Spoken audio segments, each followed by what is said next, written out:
It's the final day of the ODAC regular season in Lynchburg, welcoming in Bridgewater on Lynchburg Senior Day. We will head down to the court here to honor our seniors, Sarah Johnson and Jada Chambers. And Mark Robertson, the wonderful sports information director, will get us started on these ceremonies.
If you watch our broadcast on Shelburne Field or baseball or softball, there's a good chance she was behind one of those cameras. She will graduate with a degree in sport management and a marketing minor. Ladies and gentlemen, Jada Chambers.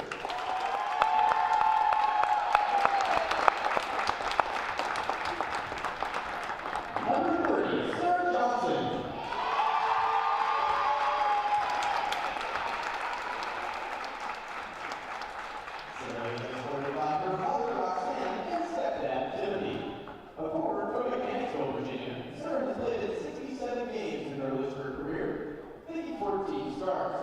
She was a member of the 2021 ODAC championship team and has averaged 2.6 points and 3.3 rebounds per game. She's also a Eagles scholar and a member of the Archaeology Society.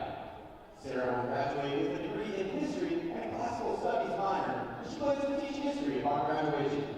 Ladies and gentlemen, Sarah Johnson.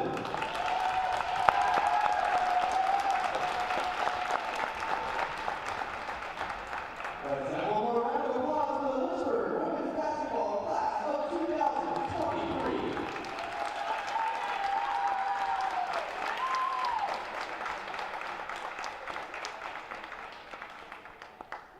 University of Lynchburg NCAA Open Athletic Conference and its member institutions ask all participants to support our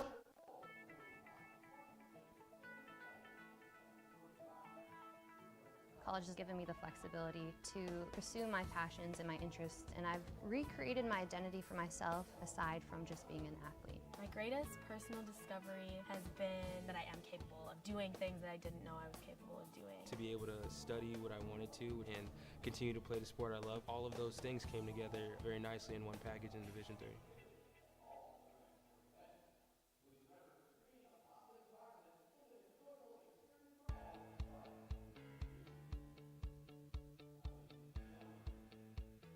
Being a part of the different activities and organizations that I've been a part of, I'm actually able to see myself where I'm like, hey, I actually can make a change. I'm one person that can make a difference. Division III has helped me to develop teamwork skills, critical thinking skills, time management skills. It's not just about basketball or it's not just about school, it's about developing yourself as a person altogether. My name is Sarah Watts and I'm a computer science major. I chose to play softball at the University of Lynchburg because I came to friendlies and camps and the team and the coaches were so welcoming, and after that I knew this was the place for me. The University of Lynchburg has helped me achieve goals because through my classes I do group projects, and I think that will prepare me for my job when I need to work with people. The person that has the most influence in my life would be my parents, because throughout my softball career, they have done nothing but support me, and when I have bad games, they always pick me up, and they're always the people that I go to for anything because they just know that they're always there for me. I like playing softball at the University of Lynchburg because the girls in the team, they're all super fun to be around, and they always welcome you, and they're always there if you need anything, and if you ever have any questions, they're the people that can answer them for you.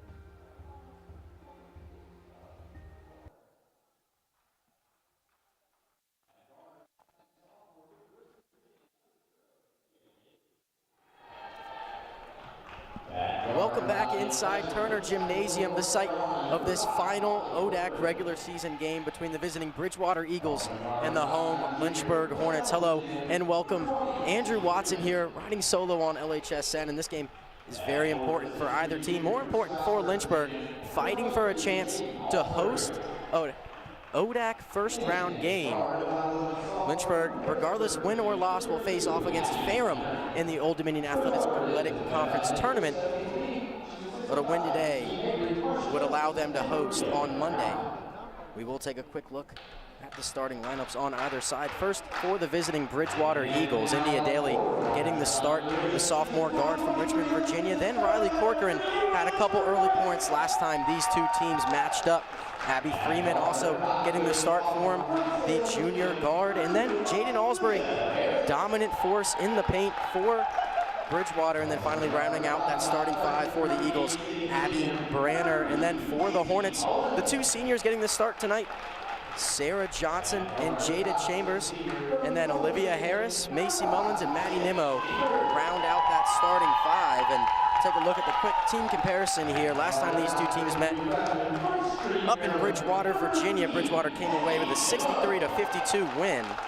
Bree Spainhour led the way for the Hornets in that matchup with 13. Casey Kelly had 12. And then on the other side for Bridgewater, Jaden Alsbury had 16, Nettles had 15, and Riley Corcoran had 11. A very close matchup that was.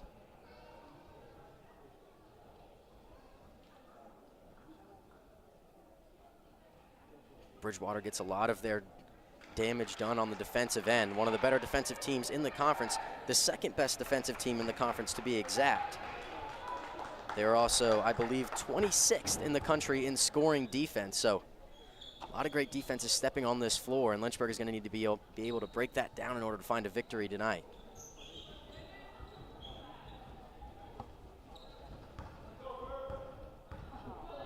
Talking to head coach Allison Nichols prior to this matchup, she wasn't too afraid of this Bridgewater team in terms of fighting a star, but there are 4 or 5 different Eagles that could beat you at the same time. And it's kind of the same thing that Lynchburg does, having a different girl step up in every single matchup.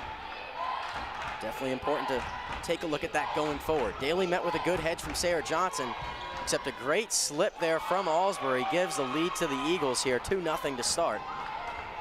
Sarah Johnson just not quick enough to react there on her senior day thus far, but you live and you learn. 2-point lead for Bridgewater. Here's Harris. Now Nimmo, 18 to shoot. Nimmo has Johnson inside. She'll find her on the free throw line. Then Nimmo, a good cut past Alsbury. The right-handed layup up. No good. Rebound to Corcoran, going the other way for the Eagles. Eagles in the all black and that gold trim. Lynchburg in that white and red trim. Something we've seen a lot this year. Lynchburg didn't play a lot of home games in the early going, but they've been pretty home heavy in the last couple of weeks. Johnson once again slipping back, finding Alsbury. Here's Corcoran in the corner, good defense, 6 to shoot.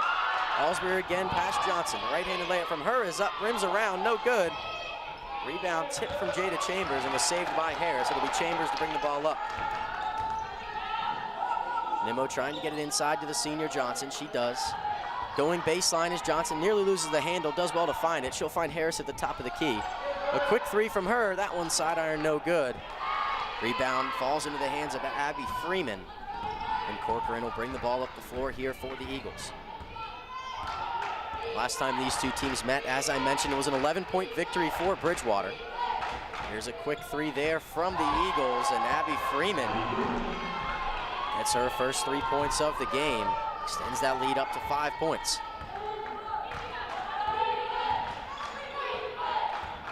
In that matchup, Bridgewater did a lot of their damage in the paint.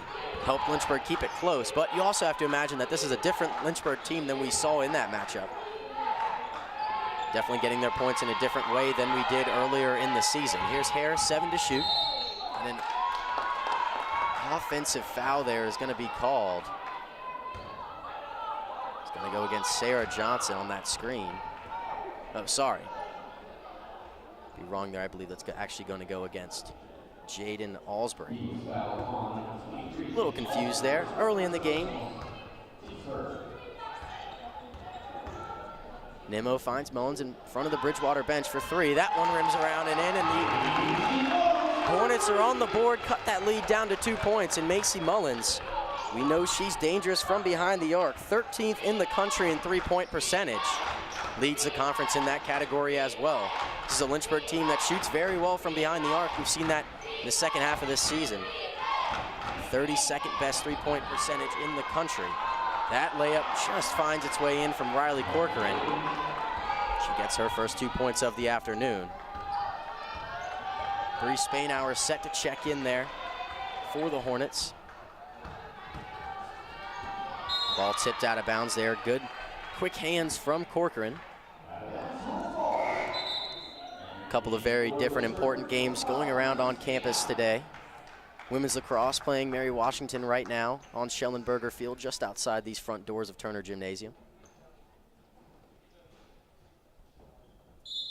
Baseball also down, playing in a tournament to start their season. They picked up a pretty good victory to start their season yesterday. Started off things great. So right when some seasons are ending, other ones just starting up.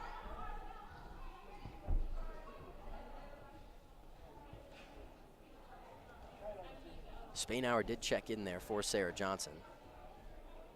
And I believe we're going to see another change as maybe Corcoran shaken up just a bit.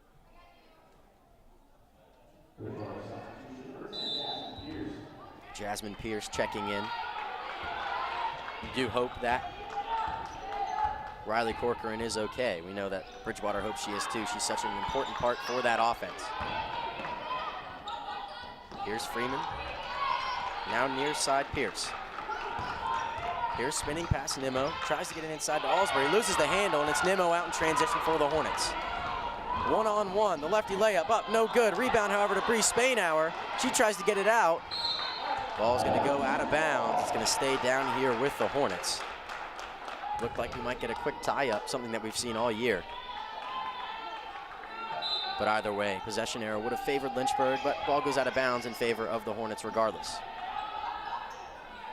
Chambers inside to Spainhour, backing down Alsbury. Alsbury, great hands on the block there. They were prepared for Bree Spainhour to try and score at the same clip she did last time these two teams matched up. She had 13 in that game.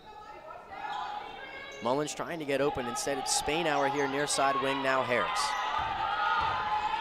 Harris to Chambers, 6 to shoot for the Hornets. It's Nimmo, throws that left fist up in the air. Deep 3 from her. Rims around, no good. Rebound to Abby Freeman, out the other way for the Eagles. Good recovery from Jada Chambers to step up and slow down that transition offense there from the Eagles. Here's Daly.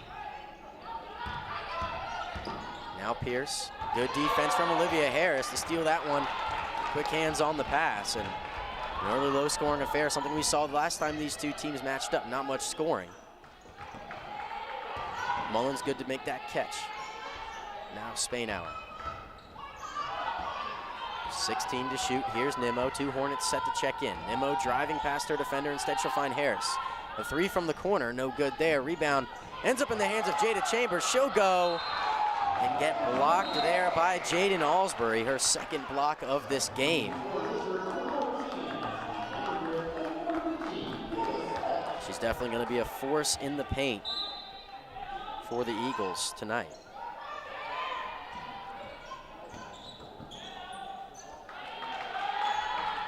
Averages just over a block a game. She's got 27 on the season as Nimmo hits the deck there, driving towards the bucket. She'll go to the line.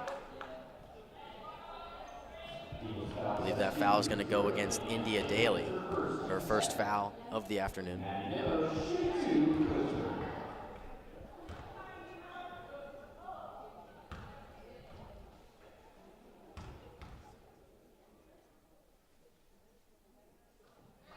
First free throw from her is up and good. Nimmo leads the team in scoring. She shoots 71% from that free throw line. Second one up and good, brings that lead down to just 2 points. The last couple of games, we've seen her do a lot of damage from that free throw line. She's been a positive sign for the Hornets in this final 3 quarters of this season. Didn't see her for the first 6 games, but here's a deep three from Abby Freeman. That one goes in. And the Eagles extend their lead back up to 5. It's 10-5 here, 5 minutes remaining in this first half. Sledge inside the first time we've seen her. And her first touch of this game results in a travel, and that'll bring us to our under 5 media timeout here in the first quarter, sorry. It's Bridgewater on top, 10-5. We'll be right back for the remainder of this first quarter on LHSN.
There you saw the new Phase 1 renovations for that softball field down the bottom half of Lynchburg's campus. Softball set to start their season tomorrow on the road at William Peace, playing a doubleheader there.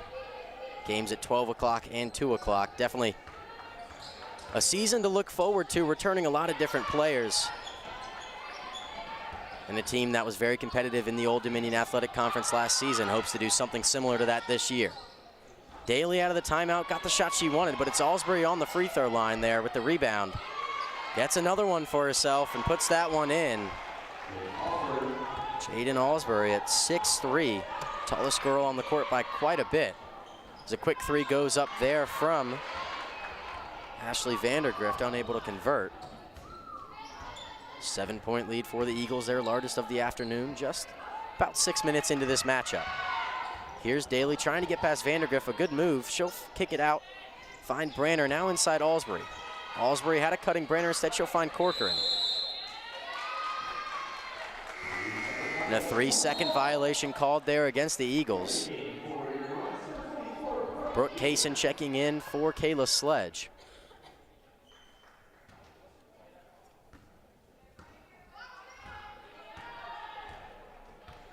India Daly setting up just a little bit of that full court pressure against Maddie Nimmo. Unfazed Nimmo brings the ball across half court, however. Nimmo sees the open lane, she drives, nearly gets fouled, but shot is no good. It's Bridgewater out in transition the other way. Here's Daly, trying to fight a cutting Alsbury, but that ball is going to go out of bounds. Good defensive possession there from the Hornets to get down and deny Bridgewater in transition.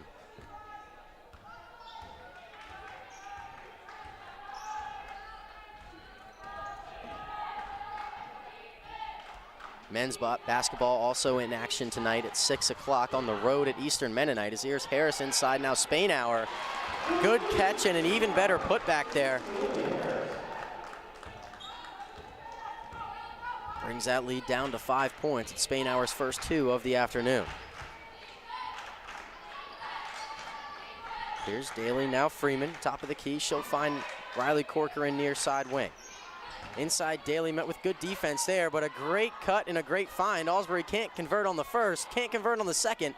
Offensive rebound ends up in the hands of Abby Freeman. They'll end up with a tie-up, giving the ball to Lynchburg, courtesy of that possession arrow. Couple changes here for Bridgewater. Jay Garcia checking in for the first time.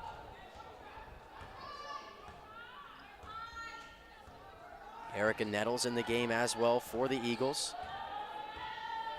Jasmine Pierce checked back in as well. Here's Mullins guarded by Pierce. Mullins wanted to pull it. Saw that Pierce went under that screen instead of fighting over top of it, but instead here's Harris driving. No good on the layup, but she'll head to the line. Lynchburg doing a good job of getting downhill and forcing this Bridgewater team to either foul them or just let them put it up on a layup.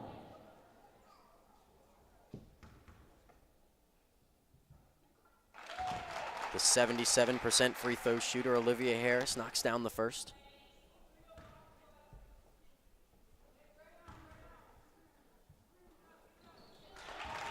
And converts on the second, brings that lead down to just 3 points here. 2:30 remaining in this first quarter. Pierce calling to set up the offense, now finds Daly. Daly takes a screen there from Nettles. Met with a good hedge and from Spainhour, gets back, try to find her defender. Corcoran now takes 2 screens there from the Eagles. Corcoran mid-range jumper, great move to get that one off in time before that defense could recover. But a very interesting double ball screen there from the Eagles. Be interesting to see if they utilize that a lot more. Here's Harris from the baseline, knocks down that mid-range jumper. Maybe Harris heating up just a little bit. Those free throws taking the lid off. Couple different Hornets in the scoring column already. Here's Garcia, 14 to shoot, trying to find something. She'll find Corcoran. Posting up inside is Nettles. They can't get it to her. Instead, it's Garcia spinning. Lefty layup, no good. Rebound tipped around. Maddie Nimmo going the other way on the rebound. Nimmo, kick. Mullins in front of the student section for 3. No good. Unable to connect on that one, and it's Bridgewater out in transition the other way. Good recovery from Harris to deny Corcoran that baseline. Instead, the Eagles will reset. Defense chant ringing out from that Lynchburg Hornet bench. Here's Nettles with 9 to shoot, backing down Spainhour. Nettles a good move. Spainhour hits the floor because it was an offensive foul against Erica Nettles. The 4th foul already against the Eagles. The next one will put Lynchburg at the line in the bonus. Only 53 seconds remaining in this first quarter, however.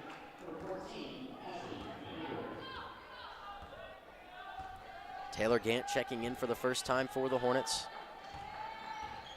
Good possession here would go a long way for Lynchburg. Ashley Vandergrift for 3 and the tie. That one no good off the back iron. Erica Nettles on the rebound, 36 seconds remaining. 7-second difference between the shot clock and game clock. So Lynchburg should have a chance to get the ball back. However, Bridgewater has done a really good job on the offensive glass.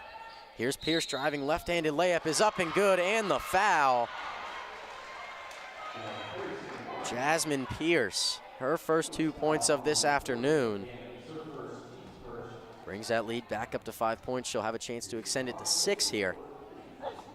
22 seconds remaining in this first quarter. She does convert on that, and Lynchburg down 6 points here, 22 seconds remaining. Gant takes a look over at head coach Allison Nichols. Draws up a play.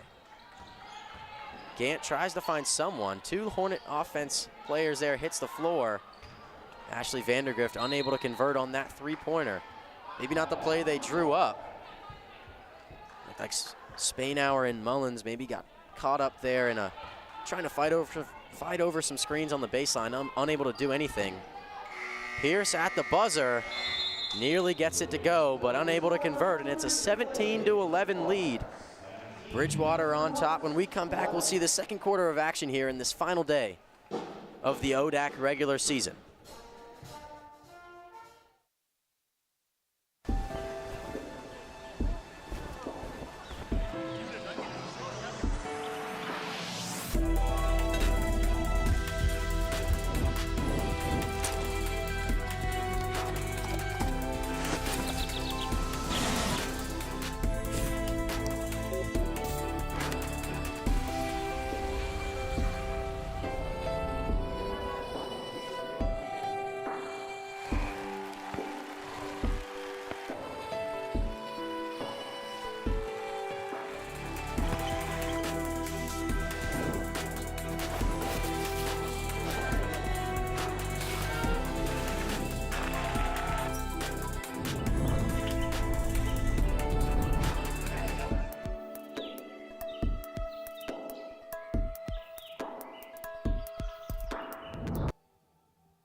Welcome back on LHSN. The second quarter of action here inside Turner Gymnasium. Getting ready to start. It's a 6-point lead in the early going for Bridgewater, led by Abby Freeman. She has 6 points on 2 for 3 from the field. All of those points coming from behind the arc, She's 2 for 2 from behind there. The only 2 3-pointers taking from that Bridgewater team. Lynchburg, on the other hand, has fired up quite a few more, only getting 1 to drop in the early going. They're 1 for 8. So for a team who relies on that 3-point jumper a lot, Lynchburg right now still in this game. But we know Bridgewater doesn't really, they're not too worried about the offensive end. They know their defense can get it done. Here's Corcoran, 7 to shoot. To Garcia, mid-range jumper from the top of the key, no good. However, another offensive rebound falls in the hands of Nettles. That one up and no good. Great position and defense there from Bree Spainhour. It's Brooke Kaysen out in transition for the Hornets. Here's Spainhour getting inside the paint there, and a foul's going to be called against Erica Nettles, I believe. It's going to be her second foul. She'll check out. We'll see 2 changes here. Number 23, Jaden Alsbury, checking back in along with Abby Freeman, leading scorer right now for the Eagles. Here's Mullins. Now Nimmo, a good pump fake and drive. Outside there is Vandergrift. That one rims around and in, cuts that lead down to 3. Vandergrift in the top 5 in the conference in that 3-point shooting percentage. A large part of that 32nd ranked percentage in the country for the Hornets. Great cut there from Alsbury. The lat layup up no good, rims around, gets her own rebound again. And a foul called on that shot. She'll head to the line to chance to convert the second old-fashioned 3-point play for the Eagles in this early contest. Bree Spainhour gets her first foul. She's going to check out. We're going to see Darcy Ross for the first time. Someone who we've seen start quite a few games down the stretch for the Hornets. Free throw from Alsbury is up and good. He races that 3-pointer on the last possession for the Hornets, brings that lead back up to 6. Corcoran, good job to stay with Nimmo. We know how quick Nimmo is. Here's Kaysen, now Mullins. A lot of 3-point shooting on the court right now for the Hornets. Nimmo calls a play. It's Mullins off a screen on the baseline. Instead, they'll find Vandergrift. Vandergrift met with good defense. However, here's Kaysen, an open 3. That one no good. Nearly gets her own rebound and does in the corner. Looking for something. There's going to be maybe a foul called here. Not entirely sure. Maybe, sorry, it was not a foul called. It was the shot clock not resetting to 20 seconds. Positive sign for the Hornets. It's Mullins, no good on that 3. Looked like Lynchburg might have been trapped in that corner, but bailed out by a shot clock there. It's Bridgewater out the other way. Here's Freeman inside. That layup up over Brooke Kaysen is good.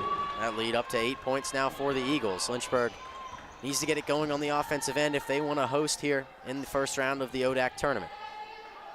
Kaysen wanted to fire that long 3-pointer. Instead, she'll find Nimmo, who reset the offense with 17 to shoot. Mullins in the far side corner. Instead, they'll find here on the free throw line. There's Kaysen. Now Mullins does get it with 8 to shoot. Nimmo in the corner in front of the bench of Bridgewater. A 3 from Nimmo. Back iron, no good. Rebound tipped around, nearly goes out of bounds, and it does. It's going to stay down here with the Hornets, and we'll see quite a few changes. Kayla Terry, Jada Chambers, and Olivia Harris checking in for the Hornets. The first time we've seen Kayla Terry. Another 3-point shooter that's in the top 5 in the conference in 3-point percentage. Here she is right away with the ball near side wing. She'll find Harris. Bridgewater's done a really good job of fighting over those screens, not allowing these Lynchburg offensive players to shoot those 3s. Harris resets the offense with 8 to shoot, calls for a screen. Knocks that one down. You saw there how Pierce did not fight over that screen. Instead, tried to go under it, left Olivia Harris open at the top of the key. You can't do that. She has 7 points on the afternoon. Freeman finds a cut in Corcoran. Corcoran, the layup rims around, no good. But she'll head to the line to shoot 2. Maddie Nimmo called for the foul. It's going to be her first in this afternoon's matchup. Riley Corcoran, 65% from the free throw line. Makes good on the first.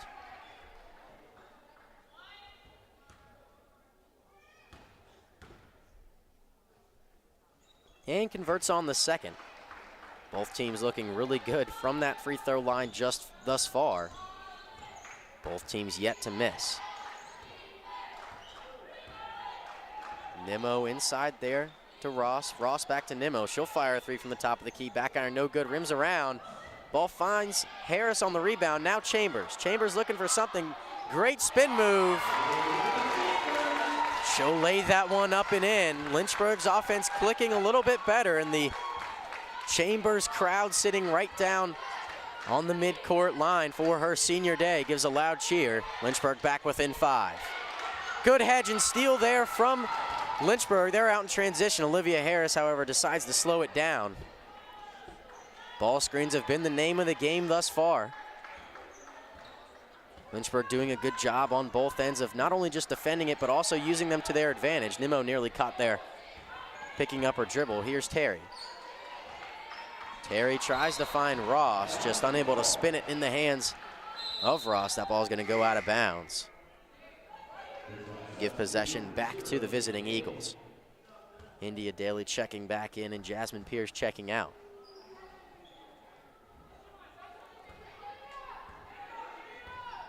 Abby Freeman leads the way still for Bridgewater. She's got 8 on the afternoon. Jaden Alsbury has 7. Riley Corcoran has 6. Here's Freeman again inside. That one up to get her to 10 points on the afternoon. And only 4 Bridgewater players in that scoring column. Something we haven't seen much, as a push there is going to be called against Riley Corcoran.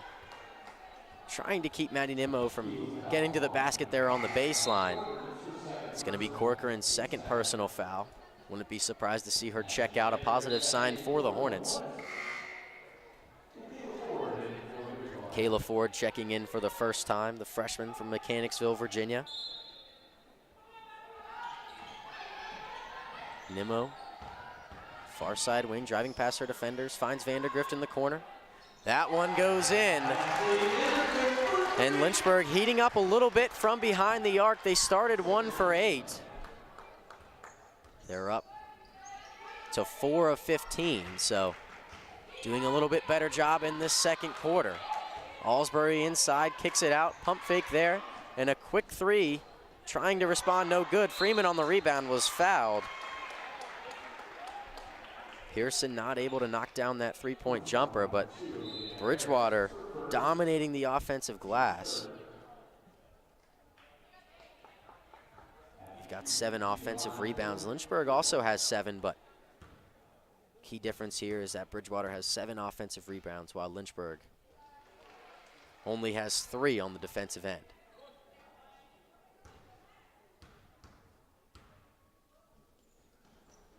Freeman converts on both. Brings that lead up to 6 points for the Eagles. Lynchburg hanging in there. Nimmo driving past Pearson, finds Spainhour, now Vandergrift. Good pump fake, gets past her defender. Right-handed floater, no good. And a good rebound there from Pearson. Quickly the other way, it's Chambers stealing it. Now Vandergrift, now Nimmo. Nimmo trying to get past Pearson, she does. They have an open Harris if they can find her.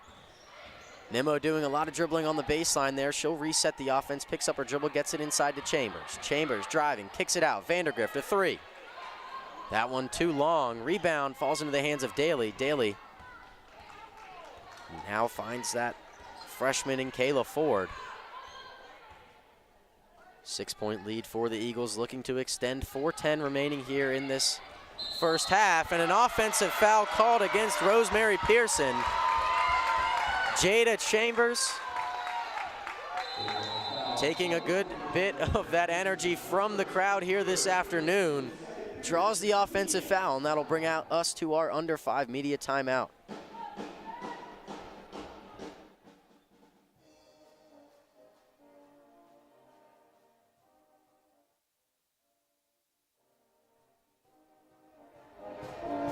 media timeout will give us a chance to check out the head coaches on either side. Allison Nichols, obviously the head coach for the University of Lynchburg in her second season. However, she did graduate and play at Bridgewater, so a bit of a important matchup for her, maybe trying to best her old school.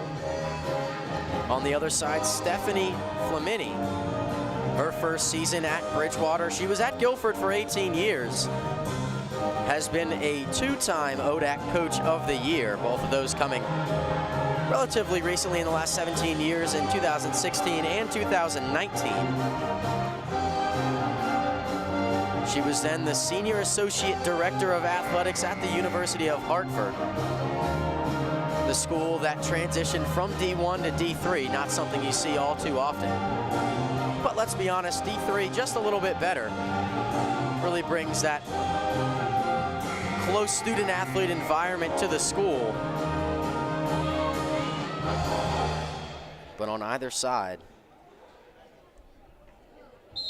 very good coaching staffs and people who you don't really want to be matched up against in the ODAC tournament. Bridgewater obviously in that top 6, getting that first round bye. Lynchburg is going to be playing in that 8-9 game as Spainhour no good, but Jada Chambers on the offensive rebound, that one no good. Jim might have exploded if that one would have gone in. Her fan base sitting right below me. Good cut from Alsbury and an even better catch, just can't convert. It's Freeman on the rebound, and Ashley Vandergrift, I believe, is going to be called for the foul there. Sorry, that one's going to go against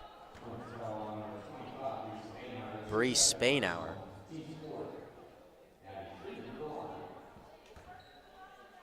A couple different hands were in there trying to take that ball away. Abby Freeman up to 13 points on the afternoon. Bree Spainhour has 2 fouls. Do not see any movement to be taking her out of this game thus far. As Freeman's up to 14, well above her season average. Still just the first half of this matchup. Here's Spainhour on the free throw line, now Nimmo. Nimmo for 3, knocks it down, brings that lead back to 5. Lynchburg doing a good job of just holding on. Bridgewater scoring at a clip that is just a little bit above their usual. Bridgewater scores 62 points per game. They're a point off of that trip right now, and right there the 3 does not fall from Kayla Ford. It's Harris out in transition for the Hornets. Vandergrift near side wing, finds Harris again, now Spainhour, now Nimmo. Nimmo inside to Chambers, the fan favorite this afternoon. Chambers tries to find Vandergrift. Instead, she turns, faces the basket, finds Vandergrift anyway with 7 to shoot. Nimmo driving right-handed layup, no good, but she'll head to the line to shoot 2. Lynchburg doing a good job of getting downhill, forcing those Bridgewater defenders to commit those fouls. Maddie Nimmo 5 points on the afternoon. Jasmine Pierce checks back in for Bridgewater.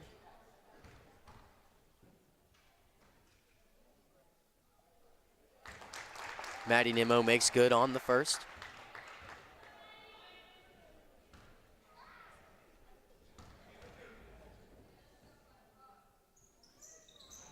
And makes that a perfect trip from the line.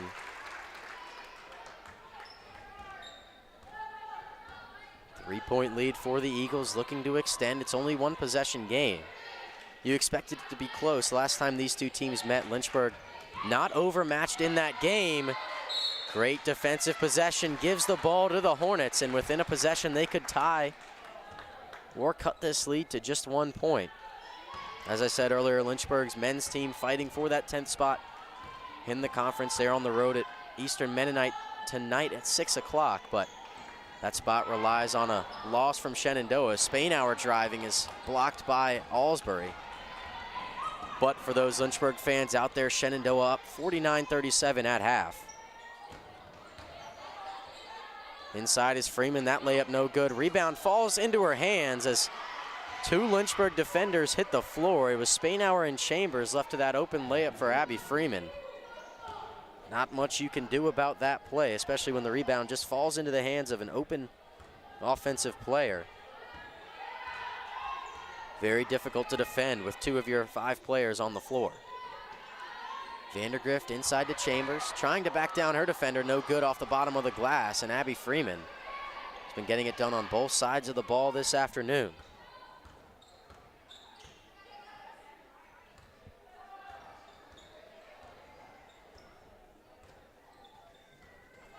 Pierce, now Alsbury, far side wing in front of the Lynchburg bench, finds a cutting India Daly, but it's going to be a kicked ball violation. And we'll see Darcy Ross check back into the game for Bree Spainhour. Lynchburg trying to pull a senior day upset.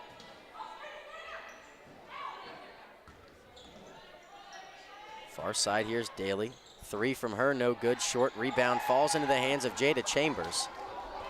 And here's Nimmo down 5, a minute 5 left in this first half. Nimmo driving, gets by her defender, right-handed layup, no good. But she'll head to the line again. Maddie Nimmo using her speed to get by that defender, and it's difficult to defend when you're not in front of that drive. Maddie Nimmo's done a good job of getting downhill. She's got 7 points this afternoon, 4 of which have come from that free throw line. Converts on the first. Right now, 6 Lynchburg players in the scoring column. It's Harris with 7. Nimmo now with 9. Ashley Vandergrift has 6. Both of those 3-pointers got her up to 6 points. And then Jada Chambers, the senior, has 2. Bree Spainhour, the last Hornet in the scoring column, also has 2. Lynchburg looking to pick up some momentum. Here's Freeman, met with 2 Lynchburg defenders. Someone's got to be open somewhere. Freeman nearly turns it over, and it's a tie-up, possession arrow favoring Lynchburg. Great defensive possession from the Hornets. And they'll have a chance to cut into this 3-point lead. Shot clock never started there. Not sure any clock started on that inbounds play.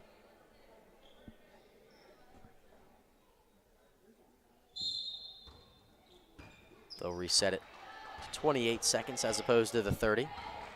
Nimmo driving, left-handed layup, quickly getting downhill. Maddie Nimmo up to double figures on the afternoon. She has 11.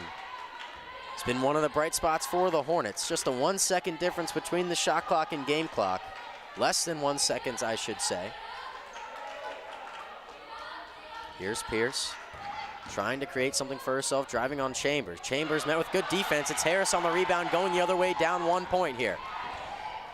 8 seconds left. Harris to Chambers. Chambers, 3 to shoot. Driving is the senior. The right-handed layup is up and good. And the Hornets will take all of the momentum and the lead into this halftime.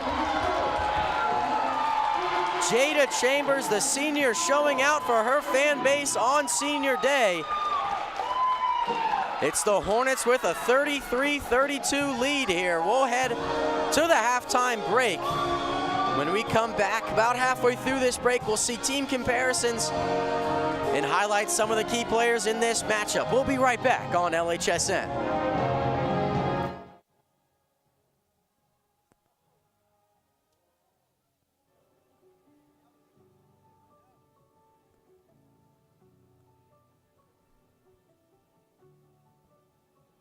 Thomas Gibson Hobbs graduated from Virginia Christian College in 1904 as a member of its first graduating class. After earning a law degree from the University of Virginia, he settled in Lynchburg and began a highly successful career as an attorney. In January of 1915, he was invited to attend a meeting of the College Board of Trustees, during which the possibility of closing the college due to financial concerns was to be considered. Mr. Hobbs spoke eloquently of the need to fight for the college's existence, and the board decided to continue operating the institution. He was asked to serve on the board at that meeting and served as the chairman of the Board of Trustees from 1918 until his tragic death in 1942. Mr. Hobbs was a guiding light as the college changed its name to Lynchburg College and moved toward becoming an accredited liberal arts institution. His relationships with the economic power structure of the city played a critical role as the young college struggled financially through the depths of the Great Depression. His belief in Josephus Hopwood's vision of the college never wavered, as reflected in his message to the student body in the late 1930s. Lynchburg College, with continued wise leadership, is just on the threshold of development into an institution which will, in still larger measure, build sound leadership in church and school and state, a leadership which will look for its reward in the consciousness of service rendered and a task well done. Upon his death in 1942, the Board of Trustees unanimously adopted a resolution of appreciation which named Mr. Hobbs as, quote, the college's greatest leader, unquote.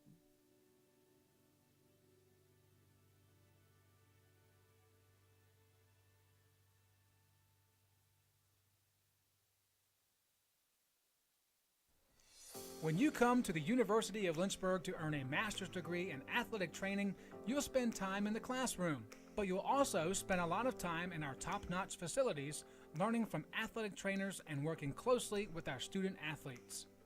In the Graduate Cadaver Lab, you'll learn about the human body in the best way possible, by actually studying the human body. This will provide a foundation to make you a much better athletic trainer. In the Athletic Training Laboratory, you'll get hands-on experience, practicing your skills, applying concepts from the classroom, and working with faculty on research projects. It's also where our hydrotherapy facilities are. This space is also used by students for studying and practicing skills outside of class time. In the Sports Medicine Clinic and Turner Gymnasium, you'll work with student athletes from more than 20 NCAA Division III sports teams, helping get them back to practice and into the game as soon as possible. As an athletic training student, you're a big part of the success of our sports teams and the success of the local athletic teams. We see this relationship as a win-win situation. You learn, and that helps us win.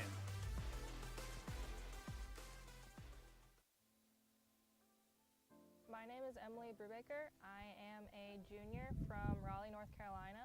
I am a marketing major with a digital media marketing minor. I chose to come to the University of Lynchburg because, first of all, the golf program was new and it was starting up, so I was really intrigued by that idea.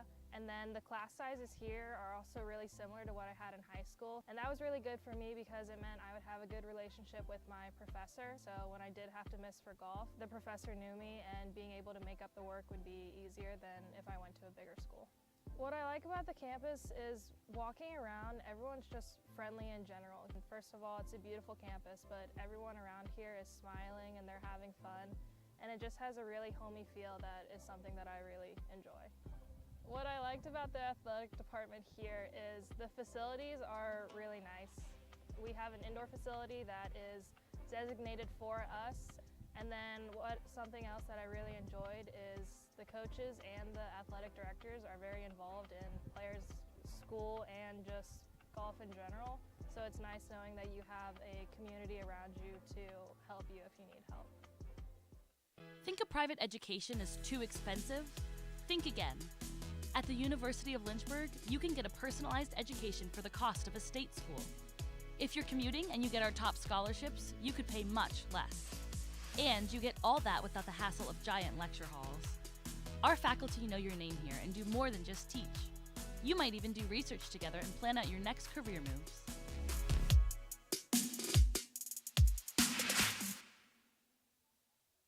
My name is Jen Hyde. I graduated in 2018 and I got my major in philosophy, political science, and I minored in human services. And career-wise, right now I work at a residential treatment center for juveniles with sexually reactive behaviors. I would say the biggest advantage is definitely that it is a small campus. You know, you get to have that one-on-one with your professors. They're willing to help you out. They're going to get to know you more than just a student that they're teaching. You know, they really invest into your lives. Definitely use every resource that you can kind of get at Lynchburg. There's tons of mentors within the professors, the faculty, the staff here, your peers that are here. You have so many options that you can take. There's so many classes, you know, even if it's not within your major, if there's a class you're interested in, take it. Kind of explore your options because Lynchburg does have such a wide variety of different things that you can do. You know, be involved, become a well-rounded individual because Lynchburg sets up the support to where you can do that here.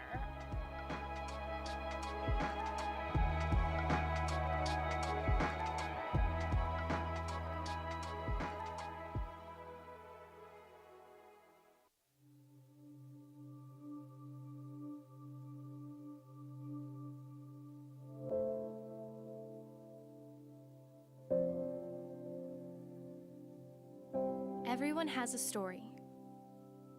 A triumph, a time they fell short, a gift, a light all their own.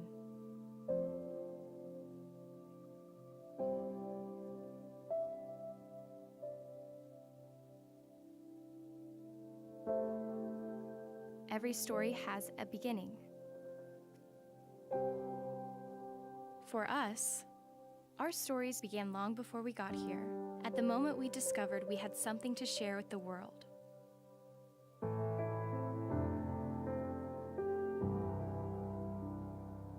But no matter where we've been, our journeys weave together at the University of Lynchburg.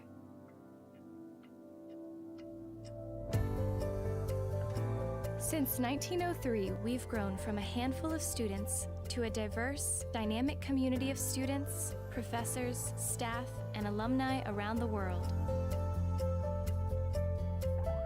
In a community that supports who we are and who we want to be, we're on a journey to find where our passions lead so we can lead others to find theirs. Together, we have more experience, we have more knowledge than we do alone. Eventually, our stories will lead us to a path all our own, and we will share our passions with the world. No matter the journey we choose, the University of Lynchburg is, and always will be, our home. Here's to life and here's to Lynchburg, to the years we spent together. I don't know when or how we gathered, but I know I'm home. So here's to love and here's to the heartache, all the laughter, every mistake. I don't know how our lives will be changed, but here I am home. Here I'm home.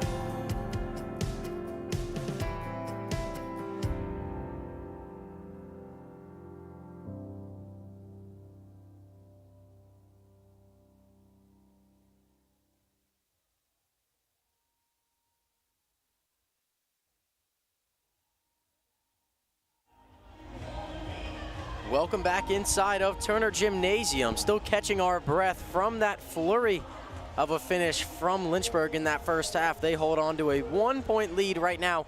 It's 33-32, courtesy of that Jada Chambers right-handed layup at the buzzer. Take a quick look at some of the team comparisons right now.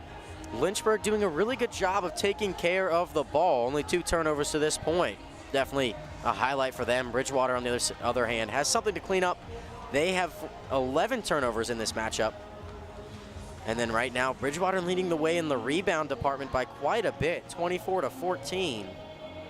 9 of which coming from the offensive end, but Lynchburg has 8 offensive rebounds to 6 defensive rebounds, something you don't see all too often, and Lynchburg assisting on 6 of their 10 baskets.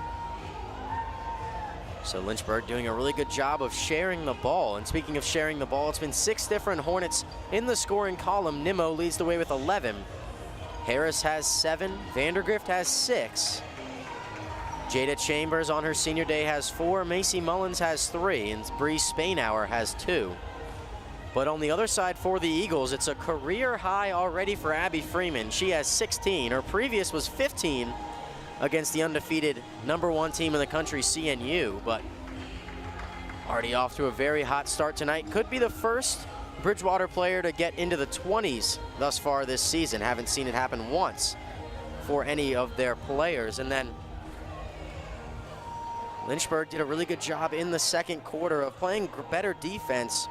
In the first quarter, Bridgewater shot 50%. In the second quarter, only 30%. So a lot of positives to draw from for Lynchburg in that first half to go into the second half.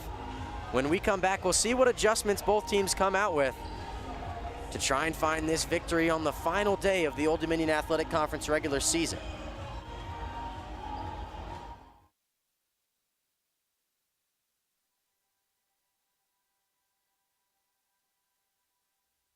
Carrie Brewer became the 7th president of Lynchburg College in 1964. only 15 years after his graduation in 1949. During those intervening years, he had earned a PhD in public policy from Harvard, served as an aide to 2 major congressional committees, and was the director of emergency preparedness in the Kennedy administration. Returning to his alma mater, he hit the ground running. Dr. Brewer initiated a change in the college charter to allow students of all races to enroll. He cut the standard faculty teaching load by 20%. He improved faculty and staff salaries and increased the size of the faculty and the student body. He sought to raise the visibility of the college in Lynchburg, as well as the larger community, by offering graduate programs in education, business, and physics to meet identified needs in Central Virginia. An enthusiastic fan of LC sports, Dr. Brewer added administrative support to the college's athletic programs, resulting in the emergence of Lynchburg College as a national athletic power. During his presidency, Snido Chapel, the courts, McWayne, Tate, and Montgomery residence halls, the Burton Student Center, Turner Gymnasium, Wakefield House, Fox Field, the Dillard Fine Arts Building, the Capron Library, and the residences on Faculty Drive were added to the college physical plan. Also, Memorial Gymnasium was transformed into Hall Campus Center. Carnegie Hall was converted into faculty offices, and the surviving World War II Quonset hut was remodeled into the psychology building. However, perhaps the greatest legacy left Lynchburg College by Kerry Brewer is the attitude embedded in his oft-repeated statement that a great college is always in the process of becoming. In the decades since he retired, Lynchburg College has become a university and has continued to grow and change, moving ever closer towards becoming the institution envisioned by a 36-year-old neophyte college president over half a century ago.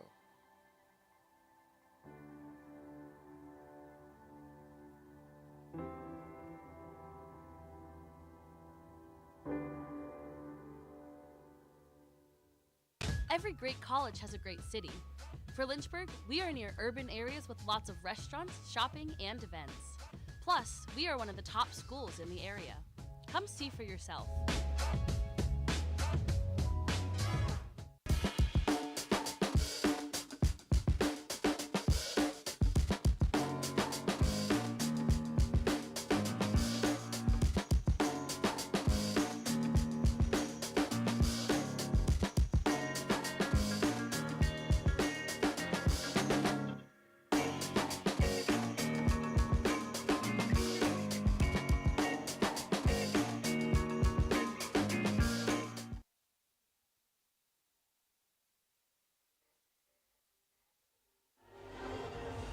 Welcome back inside Turner Gymnasium. It's a 1-point lead for the Hornets.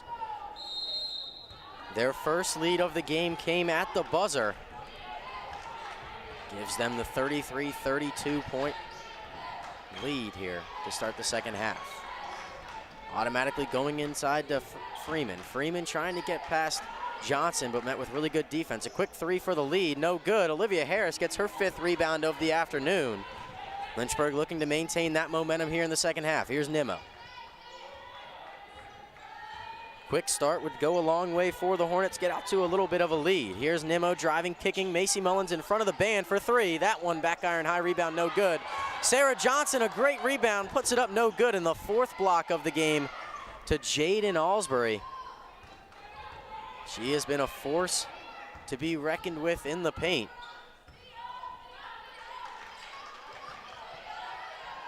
Here is Alsbury driving, nearly taken away from Nimmo.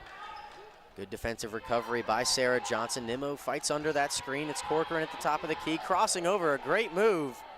Back iron no good, however, and Sarah Johnson the only one in the area to get that rebound for either team.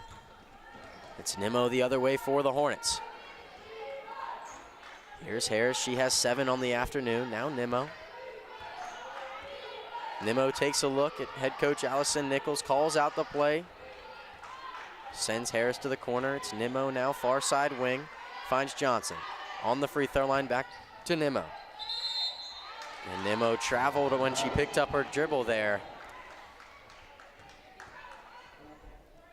Tough way to end that possession. It looked like it could go pretty well. Maybe a couple different players confused about what play they were running there. It looks like they got into a good spot, just nothing doing in terms of movement off the ball for them. Inside there, trying to respond is Branner, just unable to convert. It's Mullins out in transition, trying to keep it in, does well to do so. And head coach Allison Nichols does well to call a timeout there, bail out Macy Mullins. We'll take this timeout with them. It's still 33-32, 8:08 left in this first half. We'll be right back on LHSN. At Lynchburg, we don't fear change. We embrace it. In our students, on our campus, in our community, and around the world.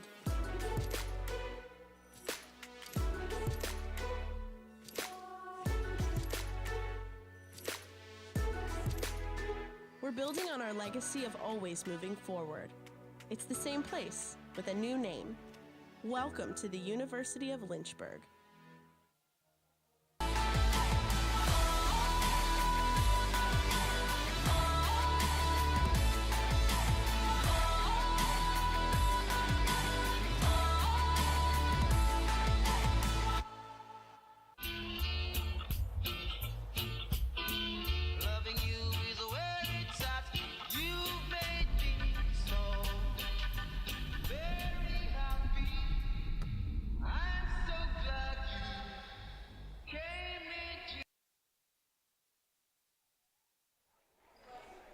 Welcome back inside of Turner Gymnasium. A 1-point lead right now for the Hornets.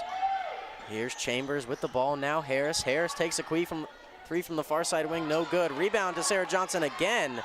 She'll find Nimmo to reset the offense here. Nimmo spinning, driving, right-handed layup, no good. But Maddie Nimmo heads to the line again.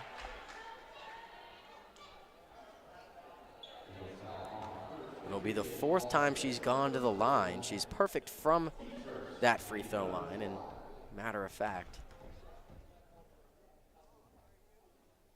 she keeps that alive. Both teams are perfect from the free throw line. 9 of 9 for the Hornets, 8 of 8 for the Eagles. And of course, as I say that, Maddie Nimmo misses. A little commentator's curse there. Either way, a 2-point lead for the Hornets. Left fist goes in the air for Corcoran, far side Freeman.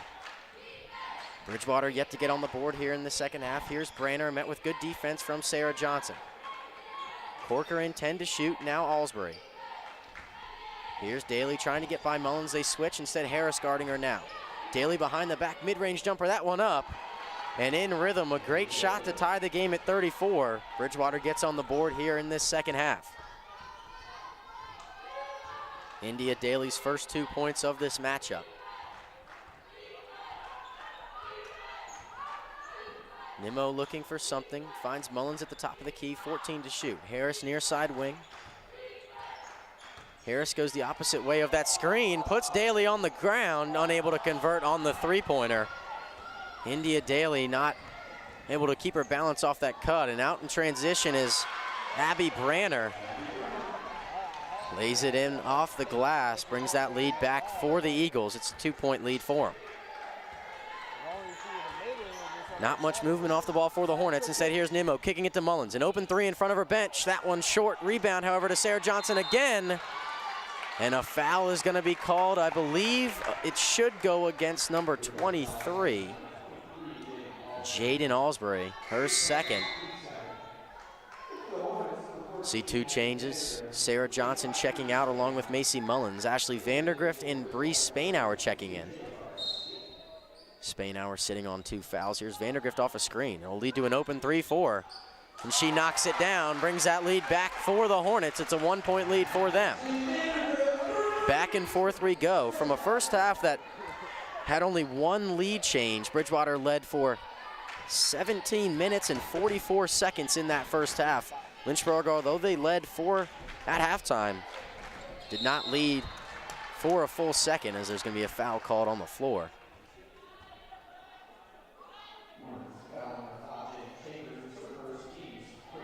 like we said earlier, Lynchburg doing well to hang with this Bridgewater team. Scoring at a relatively high clip compared to what Bridgewater usually gives up. The 26th best scoring defense in the country, taken away there by Breeze Spainhour. Spainhour now, Nimmo penetrating, getting to the free throw line, and a block there from Riley Corcoran goes out of bounds, but possession will stay down here with the Hornets. Both teams struggling to score just a little bit in this second half. Here's Spainhour on the drive. That lefty layup after the hesitation, good over Jay Garcia.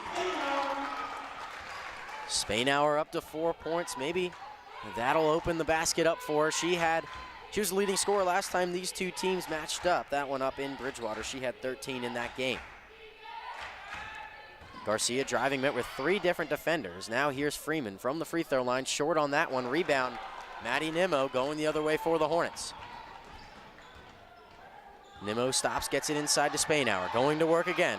Spainhour out to Harris, an open 3 in front of the band. That one no good off the back iron. Long rebound ends up in the hands of Freeman. It's a 3-on-2 going the other way. Here's Daly. Now Corcoran, an easy layup for Freeman. Freeman up to 18 points. Not much you can do there with only 2 defenders getting back. Good on Bridgewater to get out in transition, realize that advantage, and just attack the basket. Olivia Harris trying to knock down another 3. That one no good again. Freeman on the rebound for the Eagles. Olivia Harris not having the game she would want to this point, 1 for 6 from behind the arc. But you know that flip can switch, and everyone on this Lynchburg team can start knocking down those shots, and they are a different squad when they do. Freeman puts that one up and gets herself to 20 points. The first Eagle to get to 20 points on the season. Continues to extend her career high. Vandergrift from the top of the key. She'll fire 3, no good. Rebound to Daly, pushing the other way for the Eagles. The momentum seems to have shifted here, even though it's only a 1-point lead. Corcoran takes that screen, drives inside past Breeze Spainhour. And I believe Spainhour is going to be called for the foul. And that should bring us to our under 5 media timeout. We'll take it with them. It's a 1-point lead for the Eagles. When we come back, the Eagles will be at the line shooting 2 on LHSN. You have a great look. Let me just tell you that. I know you don't know me yet, but I want to work with you. I'll get a picture real quick.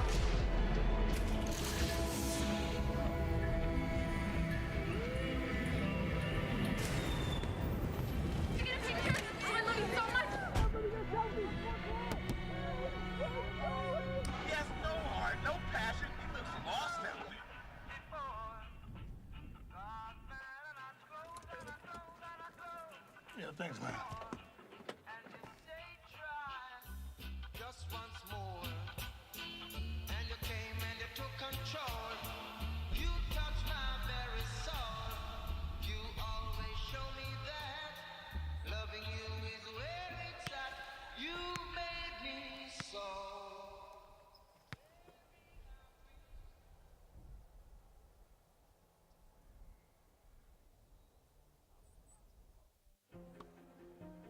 I was looking for a school that could provide me with the athletics, academics to pursue my career, a wind symphony to pursue. Welcome back to the final day of the ODAC regular season here. It's Bridgewater up 40-39, 3:57 remaining in this third quarter.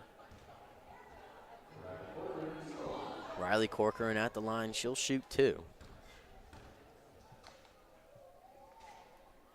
Unable to convert on the first, and since I said both of these teams were perfect from the free throw line, they've gone 0 for 2. Unable to convert on that one either. The 65% free throw shooter goes 0 for 2, and a blessing there for the Hornets.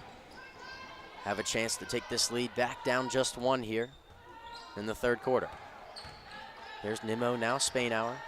Spainhour tries to find Kaysen coming off that screen. Instead picks up her dribble, finds Vandergrift at the top of the key. Nimmo does well to take that ball away from Riley Corcoran. Here's Kaysen for three in the lead, knocks it down. Brooke Kaysen, her first 3 points on the afternoon are huge, gives Lynchburg that 2-point advantage once again. It all started with Maddie Nimmo coming to the ball, making sure Riley Corcoran didn't beat her there. Here is that matchup, trying to get it inside to Nettles. Instead, it's Pierce on the catch on the baseline, finds Nettles, kicks it out. It's going to be tipped out of bounds off of Maddie Nimmo with 5 to shoot. Nimmo, good recovery and active hands to tip that pass out of play. Just 5 seconds to shoot. We'll see what Bridgewater lines up with here. They skip far side Corcoran. 4 to shoot, drives, right-handed layup is good. Not much you can do when someone's gonna get downhill and score that way. Her 8th point on the afternoon. Nimmo holds 2 fists up in the air this time, calls for a different play. Maybe that double screen we saw from Bridgewater earlier, it is. Nimmo driving righty layup, no good, it was blocked, but a foul's gonna be called on that shot. That double ball screen at the top of the key worked really well for the Hornets getting downhill there. But let's be honest, Nimmo has gotten downhill in almost every situation she's had this afternoon. 12 points, 7 of which have come from that free throw line. Converts on the first, brings that lead up to 1 point now for the Hornets. She's got 13 on the afternoon.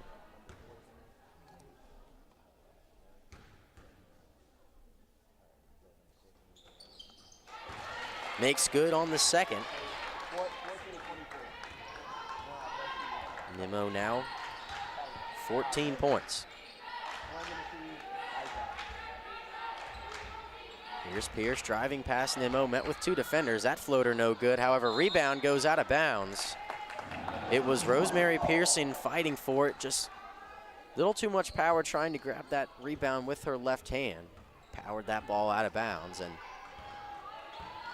Maddie Nimmo calls 2. Set up in that square action in the paint on the corners of that free throw line. Nimmo driving on the action, and a foul was called somewhere along the way. Bree Spainhour hit the floor. I believe this foul might be going against number 21, Rosemary Pearson. That's her 3rd foul. Not sure exactly where it came there, whether it was on the Spainhour or on Nimmo driving there to the basket. But either way, it's Lynchburg to inbound. They'll find Spainhour, now Nimmo, getting downhill once more. Jump stop, looking for something, finds Mullins off a ball screen. Here's Spainhour for 3. That one no good off the side iron, and a foul called, I believe. It's gonna go against Darcy Ross. Trying to get that rebound, maybe just a bit too aggressive on that push. We always talk about walking that fine line between fouling and just playing really tough defense. Obviously, they're unable to walk that line on the rebound as the ball nearly goes out again. Instead, it's an offensive rebound for Bridgewater. Layup is up and good from Garcia. Teams trading baskets here in Turner. Nimmo on the drive, right-handed layup, no good. Rebound goes to Nettles. Nettles turns it over. Here's Mullins. Mullins met with 2 different defenders. Nimmo pump fakes on a 3, drives to the baseline, mid-range jumper from there. That one too deep. Rebound ends up in the hands of Branner. In a frantic possession there for the Hornets, or I should say for both teams. Ends up with either team coming unscathed. Daly, 16 to shoot. We'll find Pierce. Pierce has Branner off a screen. Now here's Garcia. Garcia driving on Ross, spinning at the free throw line. Great find. A cutting Erica Nettles after Bree Spainhour stepped up to meet that double team. And the Eagles back in front with 50 seconds to go here in this 3rd quarter. Nimmo to Spainhour, now tries to hand it off to Mullins. Instead it'll be to Ross. Ross, now Mullins at the top of the key. Kaysen just knocked one down from right in that same spot. It's Kaysen driving, met with good defense there from Bridgewater. And they'll get the ball back with about a 3-second difference between the shot clock and the game clock. A good stop here from Lynchburg would go a long way to maintain that momentum or even regain it. It's Jasmine Pierce giving some commands to Erica Nettles with 10 to shoot. Branner met with a jump ball. Possession arrow favors the Hornets. And right when Lynchburg needed a turnover, needed a stop, they got the ball back. We'll see where Lynchburg tries to go with it here. You have to assume it could be either Mullins or Harris. Both lined up on the far side wings. Jada into Harris. Harris 2 to shoot. Looks up, tries to get it inside. Maybe was unsure with how much time was left. And after 3 quarters, it's a 2-point lead for the Eagles. We'll be right back to see the final quarter of play, the final quarter of the regular season here in Turner Gymnasium. I was looking for a school that could provide me with the athletics, academics to pursue my career, a wind symphony to pursue my passion for music, and really have a nice general atmosphere. The professors here are really unique, their background and their passion for teaching. It's really a place where you can explore. Lynchburg gives you the opportunity to fail, but also get back up in that period of time and learn from your mistakes. I can make these mistakes within the school environment, but also with the support of other friends, and be ready for the real world when you graduate.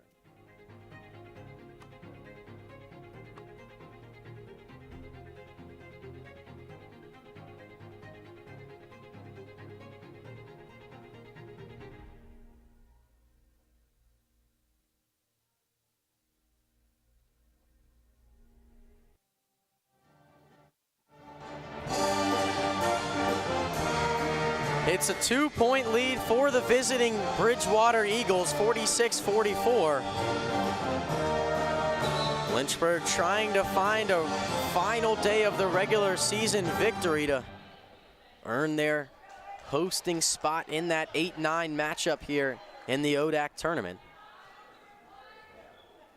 Bridgewater firmly inside of the top 6. Right now sit at 4th in the conference, tied with Guilford. Here's Branner at the top of the key, now Pierce. Good defense from Lynchburg, a little bunched up, however. Long 3 there, no good. Long rebound ends up in the hands of Olivia Harris.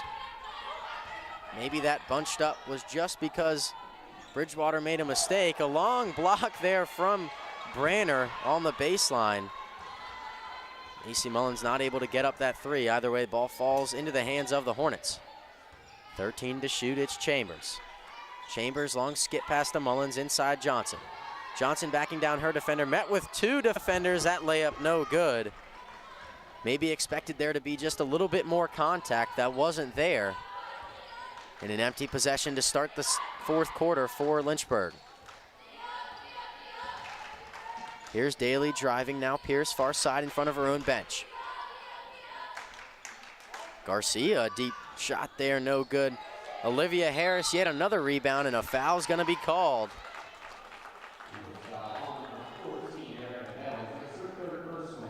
Erica Nettles gets charged for her 3rd foul of the afternoon. Another one of those Bridgewater players in a little bit of foul trouble.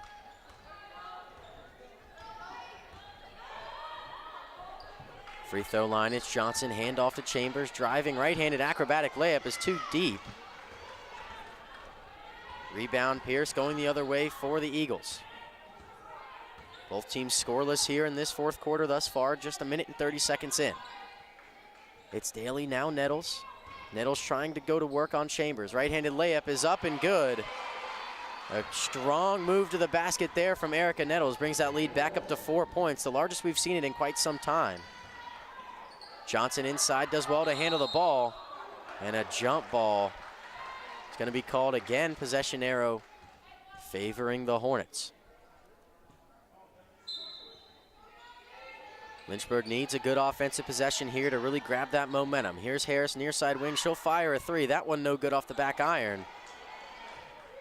Maybe not the shot you wanted. Olivia Harris not exactly firing on all cylinders from behind the arc to this point. Maybe we'll see something pick up. But there's a deep three from Bridgewater, and that one goes in. Abby Branner brings that lead up to 7 points. Bridgewater out to a 5-0 run here in this fourth quarter. Lynchburg yet to get on the board. Johnson tries to run that same set for Chambers. Instead, they find Gant. Gant, mid-range jumper from the top of the key. That one rolls around and in. Maybe takes the lid off the basket for the Hornets. They do have 3 players ready to check in at that scorer's table. So at the next break, we will see quite a few changes on either side. Riley Corcoran also sitting over there for Bridgewater. Here's Garcia, tries to get inside to Nettles. And a foul called on the floor.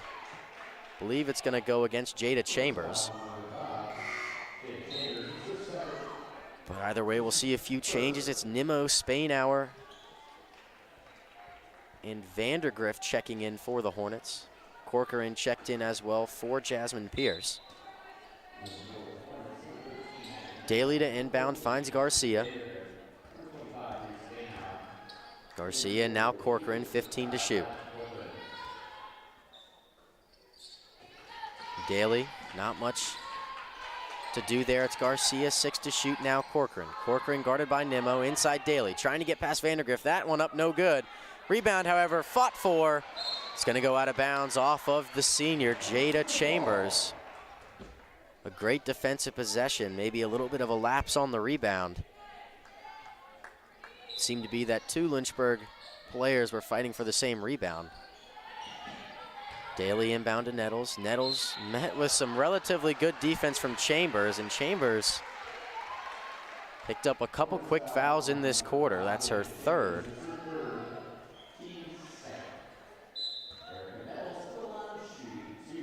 Erica Nettles will head to the line. Darcy Ross checking back in.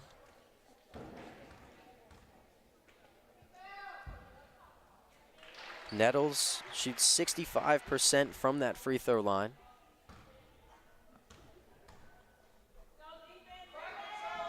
Converts on the second, brings that lead back up to 7 points.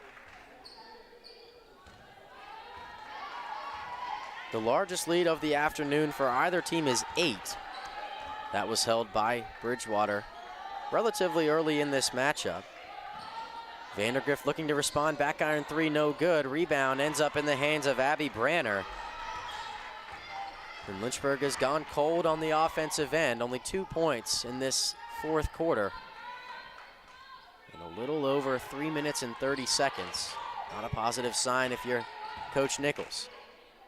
All of that can change with a good possession. That one no good. Rebound tipped out of bounds. It's going to stay down there. 10 seconds to shoot for Bridgewater.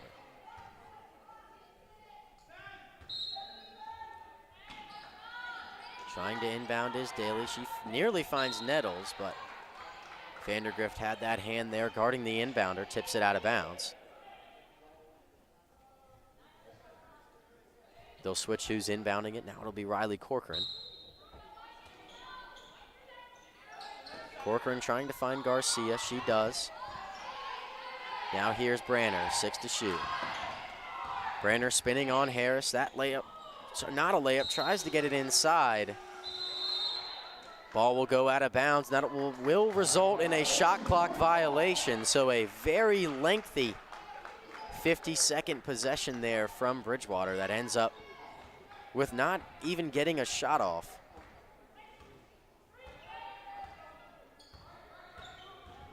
Nimmo getting downhill again. That one up and rims around and in. Look for a second, it might pop out. But one of the only times we've seen her get downhill and actually not get fouled. 5-point lead for the Eagles, looking to extend. Here's Daly taking a screen from Nettles. Met with a strong hedge from Bree Spainhour. She's going to be called for a foul. It's going to be her 4th.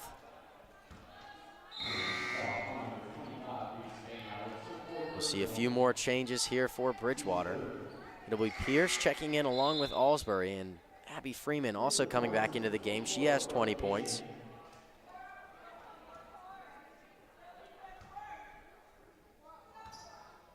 Freeman into Pierce, 19 to shoot here. Just over 5:30 remaining in this game. Freeman met with good defense. Pierce nearly drops the ball. Vandergrift wasn't there in time. Corcoran, good cut, tries to go to the basket. A foul is called.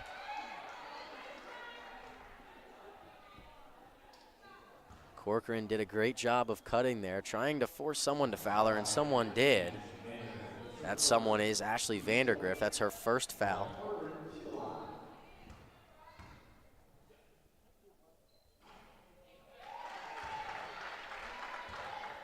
Corcoran converts on the first. She's up to 9 points this afternoon.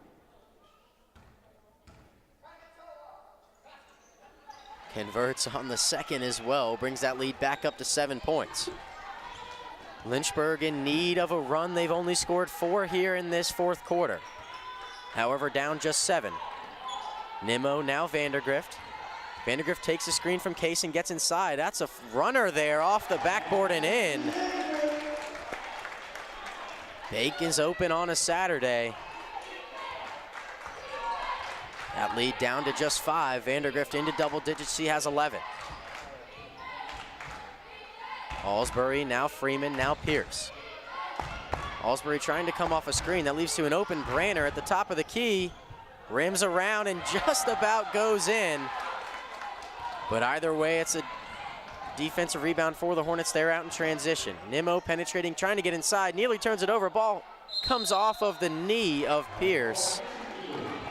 And the tie-up will give possession to the Eagles. When we come back, we'll see the team's adjustments out of this media timeout. It's a 5-point lead for the Eagles. 4:30 remaining here in this fourth quarter. The biggest thing that I've taken from Westover is probably my interactions with faculty. I started working with Dr. Fryer. He's always available for help, and he makes sure that I get to do the experiments and not just be there while he does them. I didn't want to limit myself when I came here to just taking the prereqs for med school. I wanted to get a full, well-rounded education, and I definitely found that in the Westover program. It's given me the opportunity to keep playing soccer at a competitive level, but also it's given me the ability to be a student and to pursue other activities such as EMS.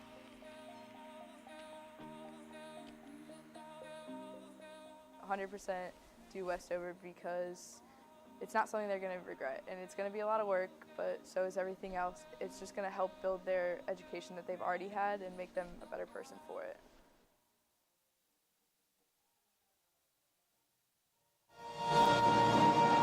It's a 5-point lead for the visiting Eagles. Bridgewater up 55-50 here. 4:31 remaining in this matchup.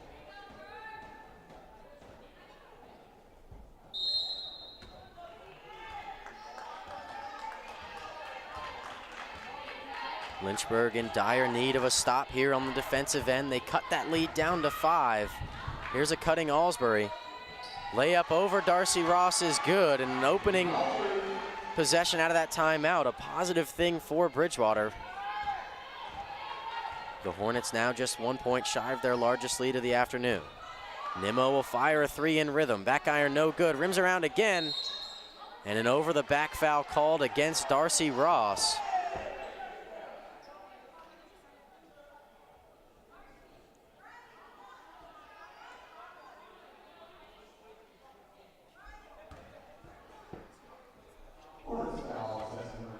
Ross charged with her second foul of this game. That is the team's 5th, so Alsbury's going to go to the line.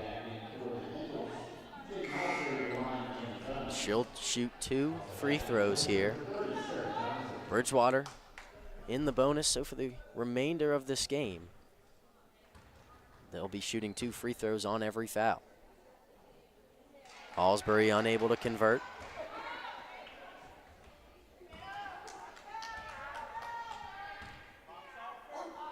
Second one up and good, however, ties the largest lead of the afternoon at 8 points. It's 58-50.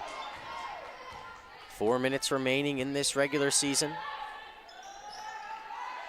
Kaysen will fire a 3 in rhythm. That one no good off the back iron, and a couple of empty possessions here in this fourth quarter.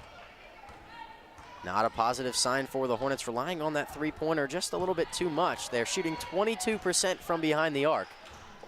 7 for 31 is a great drive there from Abby Branner, lives that lead up to 10 points, and Coach Nichols wants a timeout. 60-50 is our score. We'll take this timeout with them. We'll be right back to see the remainder of this game on LHSN. Lynchburg really stood out for me just because of the way it treated its students. They really do make an effort here. And I've learned that over my 4 years is that they actually do try to listen to what the student body wants, and they try to act on that. They don't really just give you a piece of paper here to then go off and do your own thing. They actually prepare you to like work with different populations, which is what the world is all about. It's just working with people that are different than you. They genuinely care that everyone has the ability to go off into the world and make a difference with whatever they like. For me, that's just being basically in a room with someone helping them achieve their first goal of, I don't know, doing a pull-up. I actually do believe they want you to do the best you can to change someone's life for the better. You can be anyone here, which I think is really cool. But regardless of who you are here, they will make sure you don't fall through the cracks, which is awesome. I have realized that I've never felt lost here. I will not regret ever coming here, that's for sure. So I'm very glad that I came here. Yeah, it's actually pretty awesome.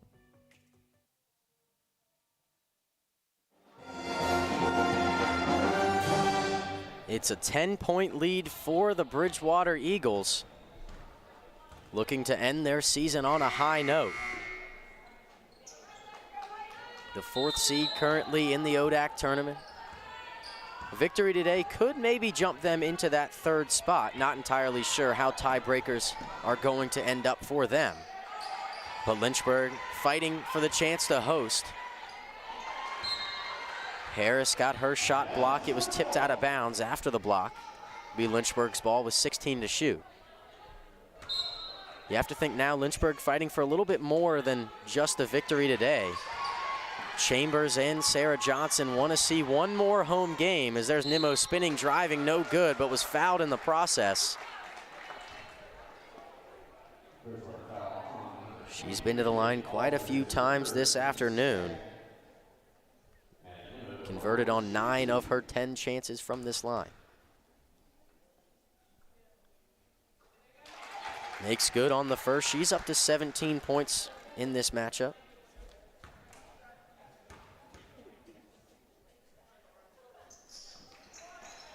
No good on the second one, but she has matched her career high here on this floor. She had 17 against Shenandoah. She has been known to match her career high quite a few times. When it was sitting at 16, she fired 16 points in a couple different matchups. Good defense there from Harris to deny that pass inside, and Johnson nearly takes it away. She'll step out with 7 to shoot. Cutting Corcoran again. That rebound falls in the hands of Sarah Johnson. A good defensive possession, and it's Lynchburg out in transition. Bridgewater does well to get back and set up in their stout defensive pressure. Lynchburg needs a basket here, down 9 points here. Not moving too urgently. Nimmo kind of directing traffic here. It's Nimmo trying to get downhill, met with good defense from Corcoran. Harris pump fake. Ball dribbled off the leg. 2 to shoot, it's Harris.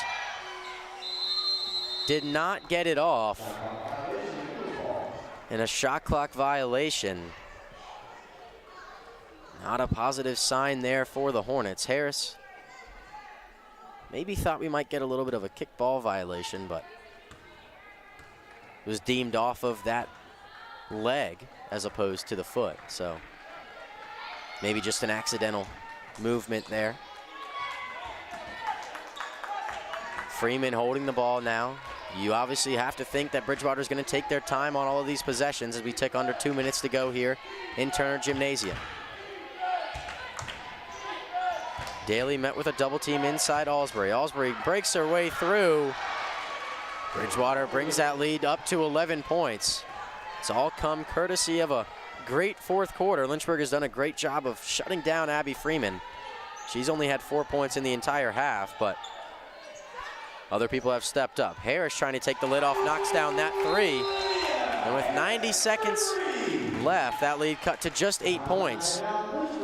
You never know if you're the Hornets. We'll see that timeout. Just a 30-second timeout, so we will stay here. We'll take a look at a bit of the team comparison thus far to this point, see why we are where we are. Lynchburg has done a really good job of taking care of the ball. They just haven't converted on a lot of shots tonight, shooting 27% from the field, 24% from behind the arc. They've only had 5 turnovers. Bridgewater, on the other hand, shooting 46% from the field, only making 3 shots from behind the arc, so 20 shots coming from inside. 46% on the field for them. 16 turnovers. They've also dominated the boards, 44 rebounds as opposed to 29 for the Hornets. And Bridgewater up to 7 blocks on the game, something you don't see all too often. Lynchburg sets up in a full court pressure. It's Corcoran trying to break it down, met with good defense from Nimmo. Up to Branner, and now a foul called on Olivia Harris was going to put Abby Branner at the free throw line.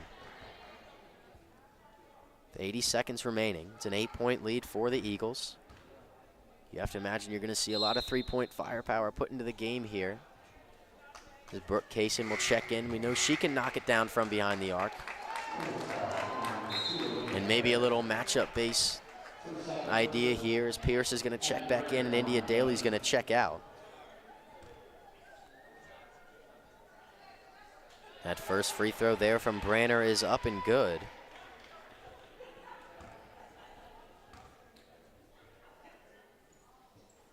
Converts on the second as well, brings that lead back up to 10 points. Lynchburg in dire need of a good possession here. Nimmo picks it up, 80 seconds remaining. Top of the key, she'll cross over, takes that double screen. Here's Kaysen. That's a 3, that one rims around no good. Defensive rebound and a foul over the back. Bridgewater's done a really good job of boxing out, getting their rebounds when they've needed to. Ashley Vandergrift's going to be called for that foul. That's her second.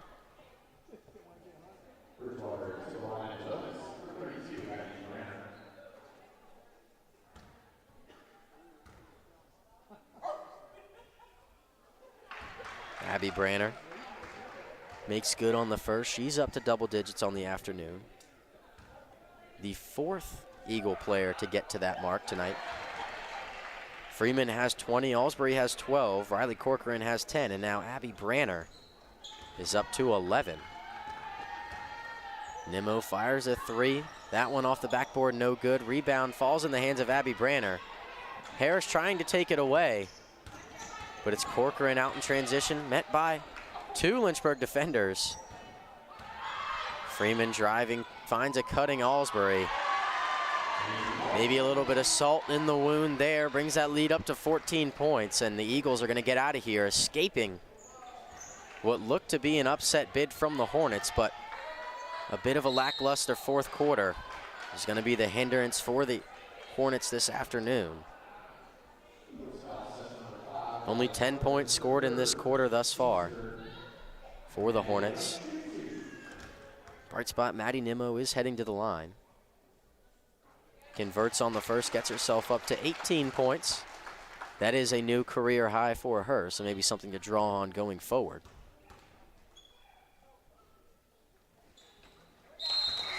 Makes good on the second, and Jada Chambers is going to check in.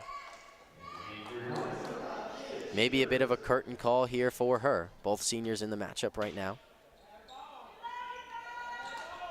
Eagles easily get it into Corcoran. Corcoran now Pierce. Pierce met with a double team, nearly a trap, does well to get out of it, but a foul is going to be called against Maddie Nimmo.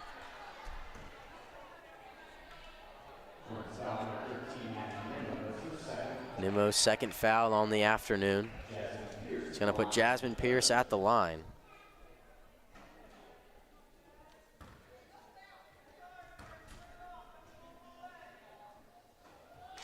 In talking to head coach Allison Nichols before this game, I mentioned earlier how